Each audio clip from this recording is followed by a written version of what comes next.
I have an inclination for the water. I love the space of it.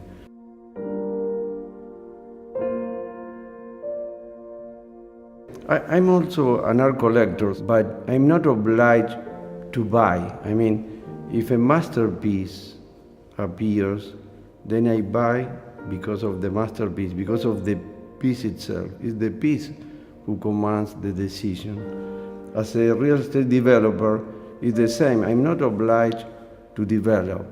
What drives me is the quality of the site.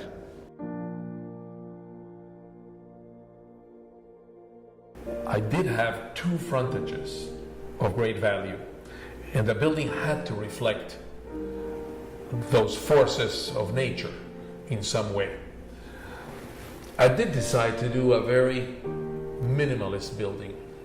I didn't want some extreme form that competed with these forces. And in doing that, I split the building like splitting the oceans, and turned it into 2 volumes and opened in the middle of it a monumental door or gateway that connected ocean and bay. And that became the centerpiece of the project.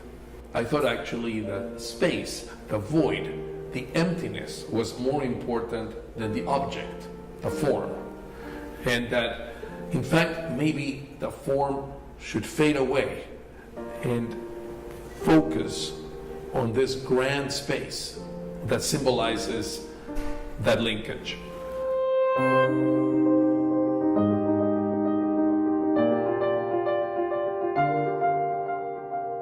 From the very beginning, this team understand what this project is looking for. They are citizens of the world. They share the sophistication and the aesthetic, the love of creation, the perception of the whole. Enzo, Enea, and Piero, they have the history of the human being from this point of view, and they adapt all that to the necessities of the place. One has to find the right point of expression between the traditional history and post-contemporary world. I'm a modernist architect. I never think to do something traditional. Traditional means I never working for the marketing research. I'm working for a private taste. The people, they choose me because I'm in that way quite precise. I never work with compromises, We like to be coherent, and we like to be natural, and we like to be not easy, but you have to be human and humanistic.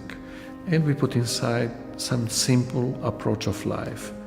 You have to increase the neighborhood, you have to increase the boundaries, you have to increase the community. What we do is we bring another proportion into it with the garden, with the outdoor space that interacts with the place, creating microclimates and using trees as shadow, lighting, and we mix together architecture towards art to create interesting space. The space demands the design.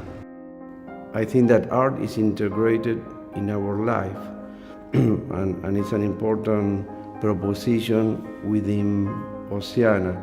Oceana Bell Harbor, I think, is a fantastic example of how art can function. And people aren't always able to give sculpture that opportunity to display itself. To be able to design architecture that gives a place, an emotional home for art, where it's really part of the essence of the location. And it's a place where artworks can really interact with residents' daily life. Jeff Koons, he's very profound and clever.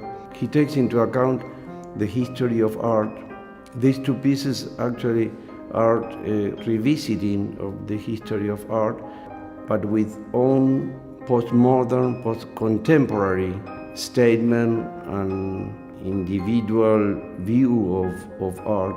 The two works at Oceana Bell Harbor they're based in a sense of mythology of Pluto and Proserpina. This is really a symbol of the seasons and of the changing of life and the passions of life, the energy of life.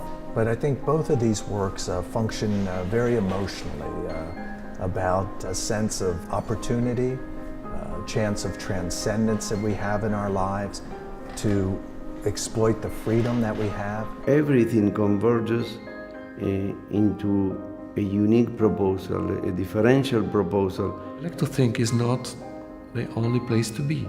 It's the first place to be in Bal Harbour now.